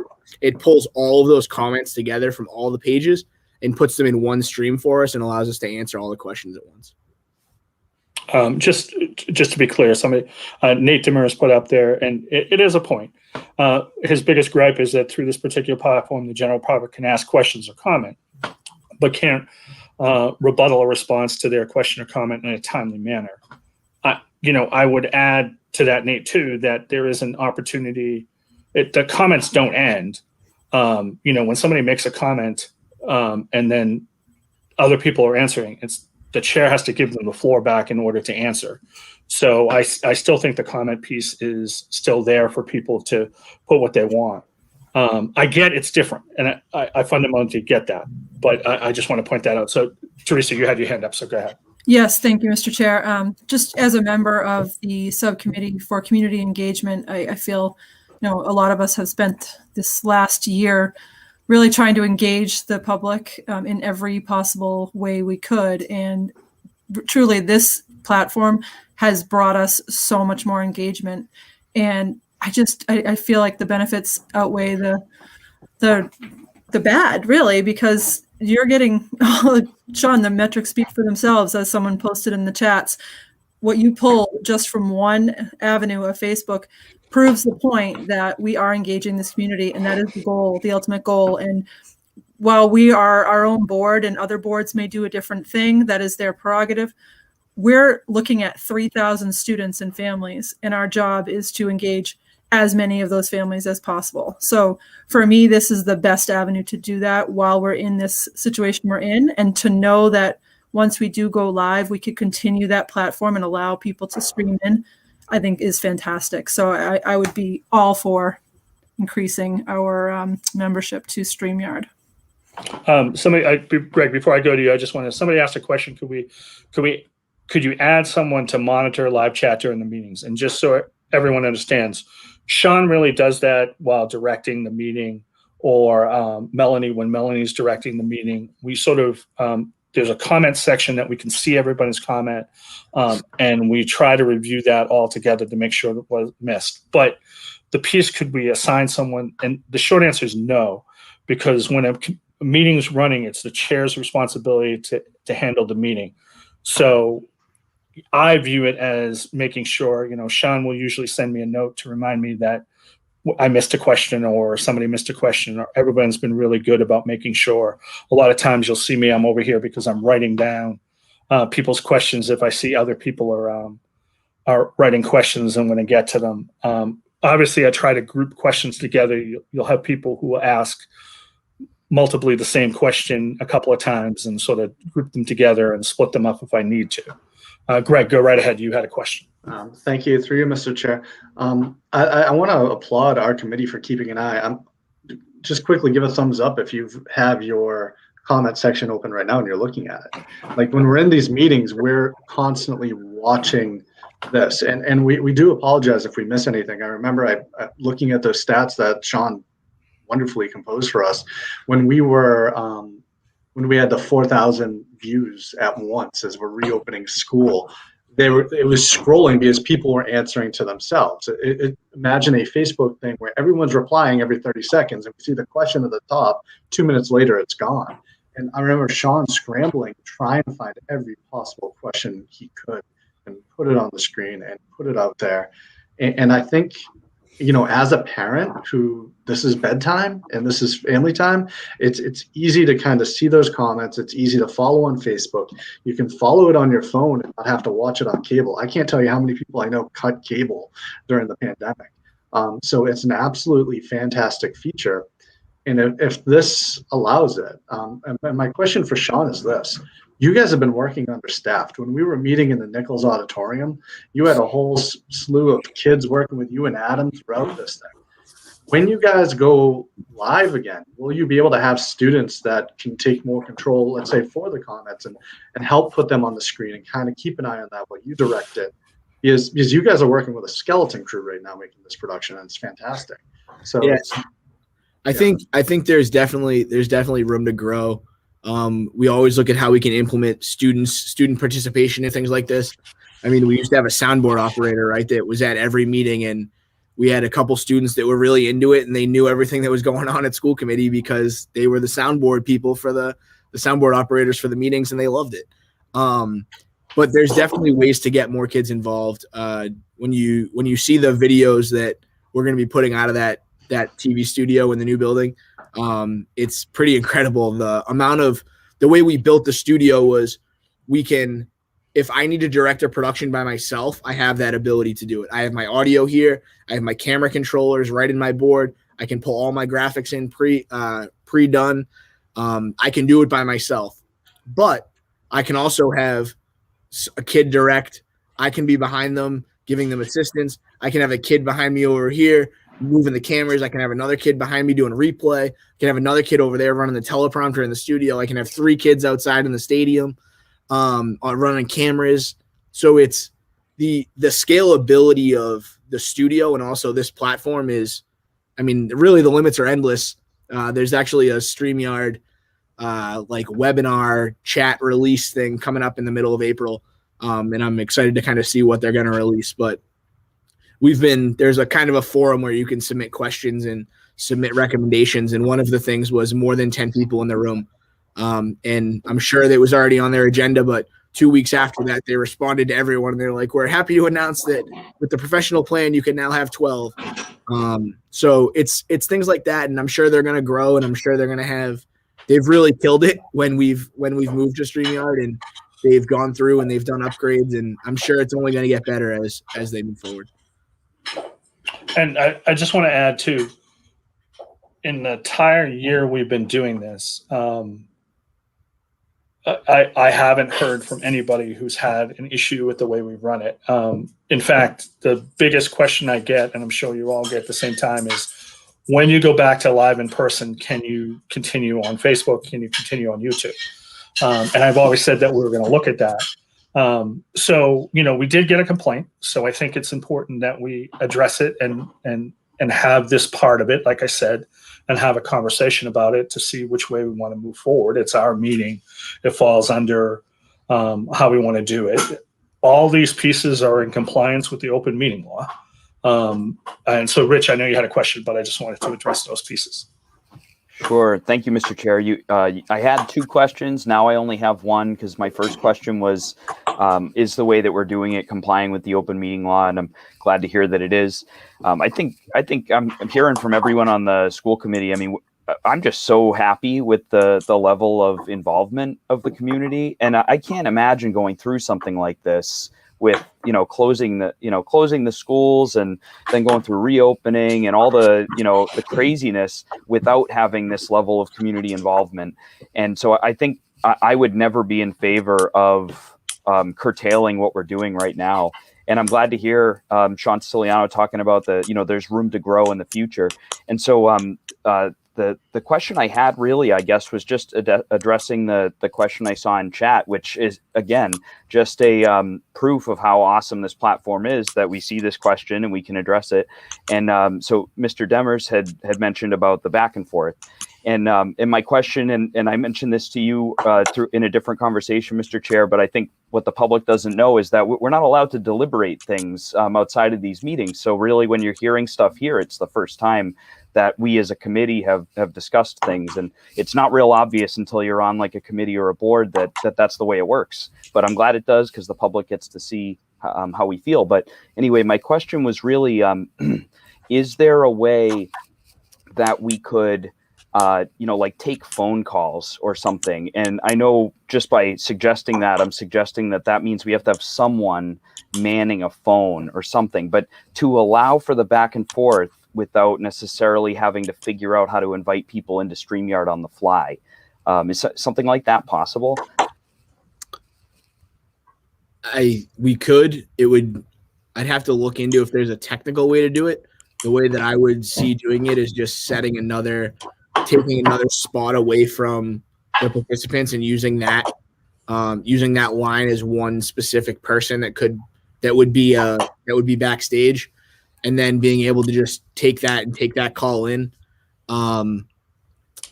We kind of get back into the security side of it, where what happens if someone calls and I say that I'm Sean Siciliano and people know that I'm Sean Siciliano, but turns out I'm not Sean Siciliano, but I had the phone number and I can say anything I want. And now I'm on YouTube, I'm on Facebook, I'm on all the Facebook pages, I'm on cable TV, and right there, now we have to go and we have to edit every single video that we put up. And that's one of the big things that as the one of the PR people for the district is that I see as a potential risk.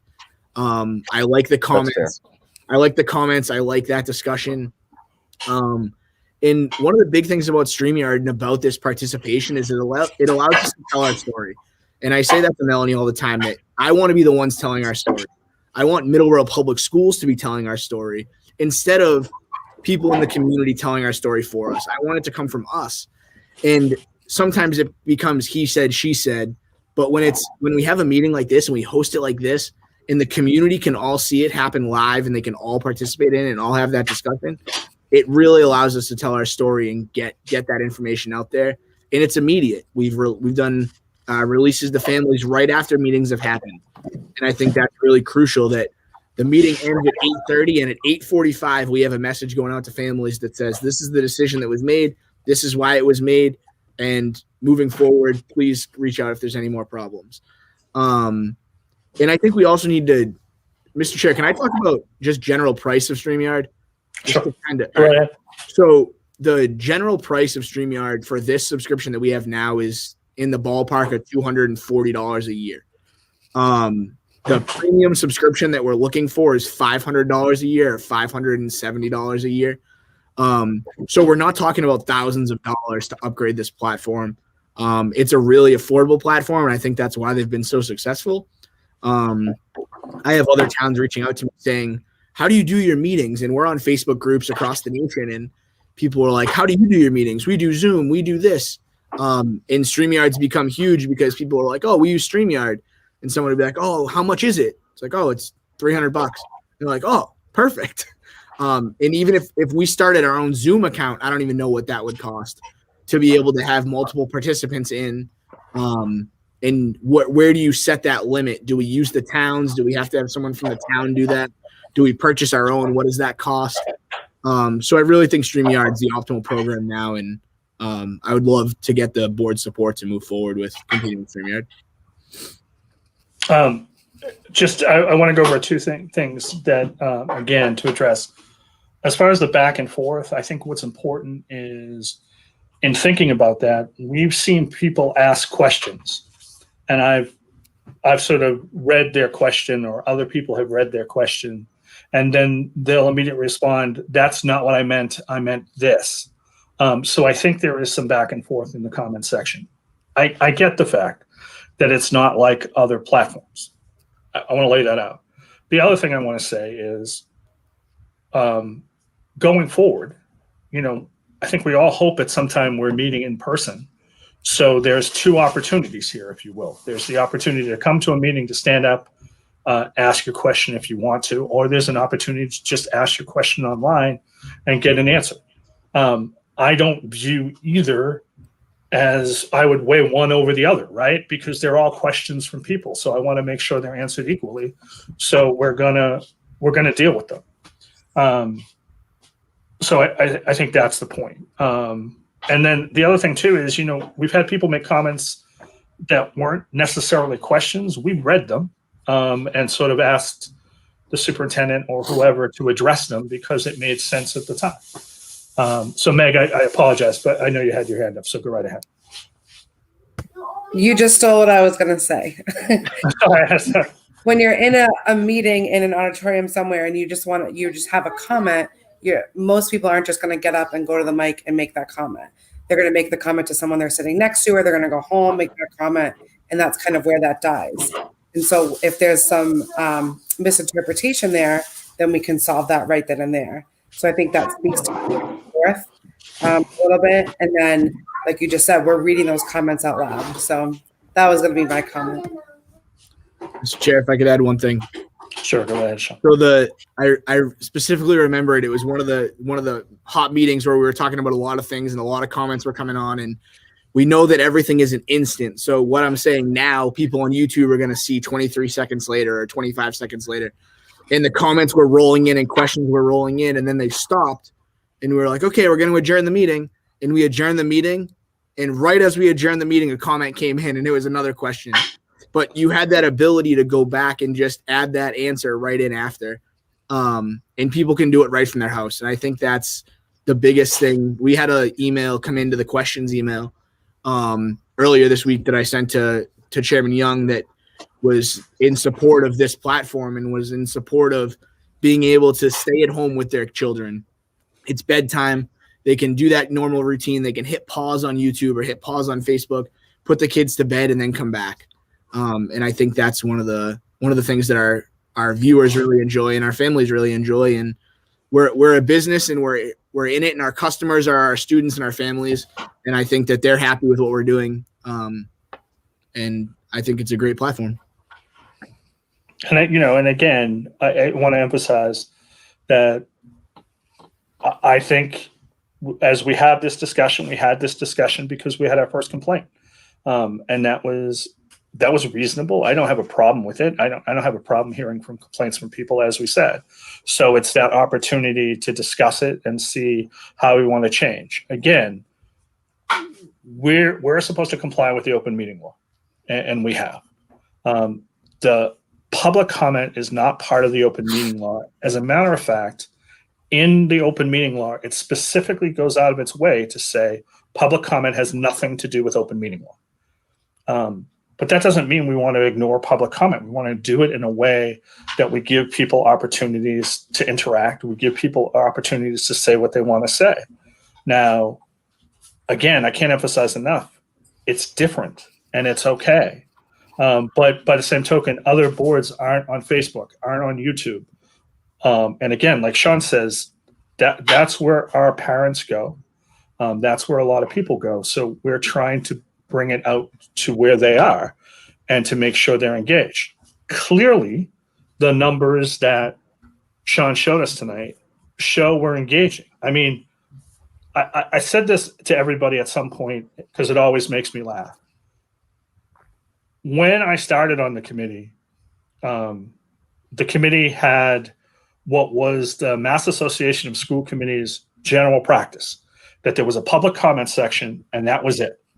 And that no one was allowed to talk about to any business that was before the committee except committee members.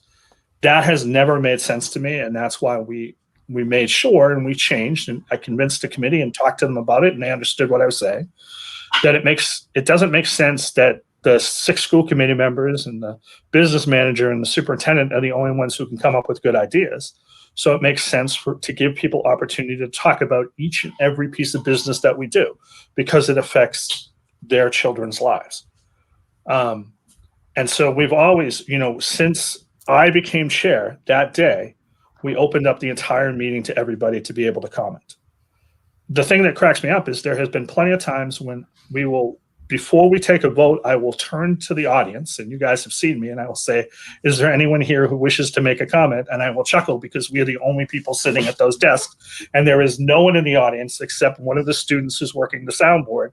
And sometimes I wish that the student would raise their hand so that I would get somebody to come up and talk. I have never felt more engaged by people than in this pandemic, because people have time after time after time been able to talk to us, email us, send us notes, and ask questions that they wanted to ask. And I really believe, because I think I've heard it this way, and I'm sure you all have, that those questions were always out there. That, people would pull me outside in the street and ask me a question, and I try to answer them. And they say, I was watching the meeting, I came up with this question, but I wasn't at the meeting, so I couldn't ask the question. And they have the ability to get their questions answered. And that's, to me, what we're doing to engage people. I can't emphasize enough. I get it's a different way. But there's so many different ways that people are doing things that we're looking at things differently, and that's all. So, Greg, did you have a question? So, Greg. Just through you, Mr. Chair, just a couple of comments to answer some questions like about the back and forth. I have a perfect example from the last meeting where it was about reopening schools and things like that. We had a presentation from the principals on their reopening plan, and parents asked questions about why a teacher gets shifted. And in the meeting, those principals answered the questions. And then once the principal were off screen, another question came in, and Superintendent Lynch was able to clarify more about why that teacher switched. And to me, that would be like a meeting where we had the principals in front of us, they gave the presentation, you ask for comment, and someone comes down. So that was more traditional. One thing that has been a major advantage, especially through COVID, with all these changes, everyone wants to know how it affects their kid. And every single parent's in a different spot, every single school's in a different spot. The administrators who spent the time answering all the minor questions like, is my specific kid going to change? Is my bus route going to change? Things that would take us hours to answer and keep this meeting 10 hours long. The administrators are able to go in and specifically allow, individualized answers, which was fantastic because we as a committee can't give those answers. Sorry. Sean, you had something to say. Go right ahead. Yeah, just there was a couple of things in the chat that I I haven't really looked at Zoom in a while. We're not a Zoom district anymore. We're Google. And it was Zoom for a large meeting to support up to 1,000 participants. Starts at $600 a year, and then went on to say 1,000 attendees is $3,400 a year. StreamYard is an amazing deal. And we're not talking about just using StreamYard for school committee meetings. We've used StreamYard for everything. We've used StreamYard for graduation events last year. We were going to have I think it was financial aid night, not financial aid night, scholarship night. Was it scholarship night or I think it was scholarship night. Supposed to be outside, and there was a thunderstorm. We switched everything. We did it inside, and we did it on StreamYard. We're talking about math info nights, reading info nights, the orientation for kindergarten, the orientation for HPB, MKG, NMS, MHS. All of those things are all being hosted on this platform right now. And as much as it's because out of necessity where we can't put 300 parents in the cafeteria or in the auditorium for an event, I think it's going to become something that sticks. It's such a convenience factor for people to be able to stay home, get the same information, and they're more likely to ask questions in the chat than they are to stand up at the event and ask the question. I just don't see it going anywhere, and I think starting here is a great start. Rich, go ahead. Thank you, Mr. Chair. Again, just want to repeat that the level of community involvement with this platform is unprecedented, I think, for our meetings, for sure. And the only question that I have really is just thinking about those groups that may not either have a Facebook or want to comment on Facebook, or have a YouTube or want to comment on YouTube. I mean, we do have that inbox. And my question really is in regards to kind of like real-time, like email submissions. And that sounds like it's a huge pain, but I just wanted to check with you, Mr. Chair, and with Mr. Siciliano, that if someone did submit an email question like during a meeting, do we have the ability or the capacity to respond to those the same way that we do with, questions submitted in chat? It's on this screen right here. All right. Thank you. So as much as we use it for school committee, for a spot for people to reach out, it's also becoming an email address that people know that someone's going to look at, and it's convenient. They know it's questions. They have a question, whether it's a question for a principal or a question for that I can answer, or that the superintendent needs to answer, or that we're looking for the school committee. It's become that kind of one spot. And I can monitor it. Dr. Gates can monitor it, and we just kind of divvy out the emails. We know where they should go. We forward it to the principal at the middle school, or forward it to the chairman of the school committee, or sometimes it's a question that I can answer myself. And they go. Not only do they go to that account, they get forwarded to my school email, which I then see, and sometimes I just reply from my school email because it's faster. But it's definitely a place people can go, and we hope that if they have questions, that's where they're going to get their questions answered. I know the Facebook pages, the parents of Nichols Middle School are helpful, but sometimes you need that administrator to answer that question, or you need that school employee. And the questions email is a great place for families to go to kind of get that question if they're looking for something in the immediate sense. And I would also add, Rich, too, that Sean sends any appropriate questions to me to look at. We make them part of the meeting. The other thing is, all of you have gotten emails from somebody who have asked a question. We've made sure it was included and was asked or was part of the presentation.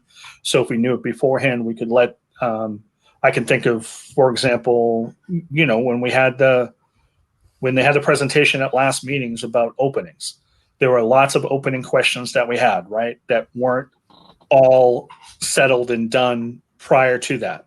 And so I sent those questions to the principals. They all added them as part of their presentations. They were clearly, like, what would the lunchroom look like? What would the cafeteria look like? Those type of things. And they answered all those questions. And so those pieces have always been out there for people to take a look at. In addition to, our emails are online too. So if people I know in the past that what would usually happen for a meeting was somebody would email me or email members of the committee, and they'd send them to me, and we'd make sure they were included.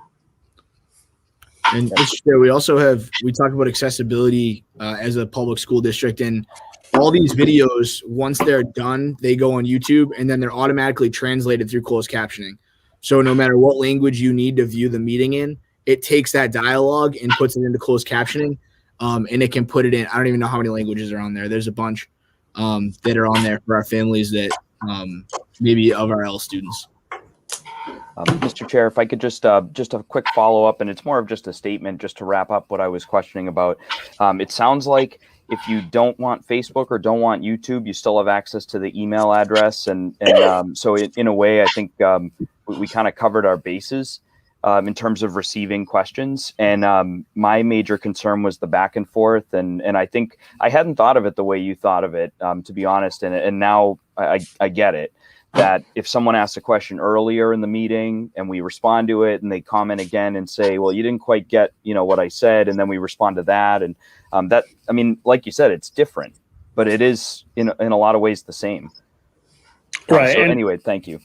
No, so the pieces that I want to add to everybody is that if a platform makes sense and can host we can put it on other platforms and do things and allow people to call in and dialogue, I would say to use that, but I don't see that platform as existing currently in the form we want. And I would also say that the back and forth, the being there in conversation is going to happen when we reopen too. So, we can run this way and in the in-person at the same time. So it's going to help. So if that makes sense to everybody, I want to be clear. So I'm going to ask the committee, does any member of the committee wish to make a motion to change the platform we are currently using? And I ask it that way because we are currently in a platform. If somebody wanted to make a motion, we could discuss that and move on. But since I hear from no one, we will keep the platform as currently. Then in that case, the chair would ask for a motion. Well, I don't think we need to ask for a motion. We're going to expand this platform, as we've said, because it makes sense for our district and go from there. We're going to expand the StreamYard to the next level so that we can add other events and put it on different pages and do different things, and go from there. So I just wanted to clarify that piece. Okay. Any further questions about that before I move on from this piece? And Rich, go right ahead. Sorry, not a question. Just a thank you to Sean and to everyone that manages this. Because like everyone said, we went from, maybe one question every other month in person to hundreds. So I think it's been awesome for us. No, and I would ask everybody to please keep your questions coming and and we'll deal with them and go from there because it's about your children. So we want to make sure your questions are answered. So with that, the next item on my agenda is we have one action item. It's to appoint the superintendent to the Reed's Collaborative Board of Directors. This is an annual appointment we do. Can I have a motion on that? So moved. Do I hear a second? Second. Discussion. Again, this is an annual appointment to the Board of Directors. Hearing none. Mr. Oakley? Aye. Ms. Farley? Aye. Mr. Rowe? Aye. Ms. Janess? Aye. And the chair votes aye. It's unanimous. Does anyone have anything else they wish to bring up before I adjourn this meeting? Mr. Oakley, go right ahead. Go vote 8 a.m. to 8 p.m. this Saturday. That's it. Thank you. And with that, before we take the motion to adjourn, the chair will say again, thank you to Mr. Rowe for your years of service. And we appreciate everything you've done and look forward to working with you as a private citizen parent and not as a member of the committee. And I hope you enjoy yourself. Thank you all. Thank you, Middleborough. So with that, the chair will entertain a motion to adjourn. So moved. Do I hear a second? Second. Mr. Oakley? Aye. Ms. Farley? Aye. Mr. Rowe? Aye. Ms. Janess? Aye. And the chair votes aye. Thank you very much.